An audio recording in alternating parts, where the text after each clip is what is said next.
Hey, what's up music family? This is Oz at Ozzy's Music Academy. Welcome to our guitar chord tutorial video. Today I'm going to run you through how to play E minor, so let's get started. First, let's make sure that our guitar, the head of our guitar with the tuners, is on your left side, so you're not mirroring me. You gotta make sure that it's set up like this because you want to have your left hand doing all your chords. So now that your left hand is doing the chords, our next chord is E minor. I use yellow for E, and this happens to be E minor.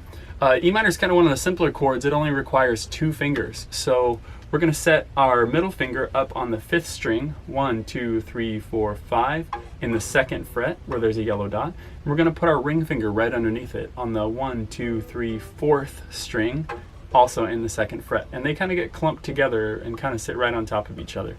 So here's our E minor chord. For E minor, we're going to play all 6 strings. So let's get strumming. 5, 6, 7, 8.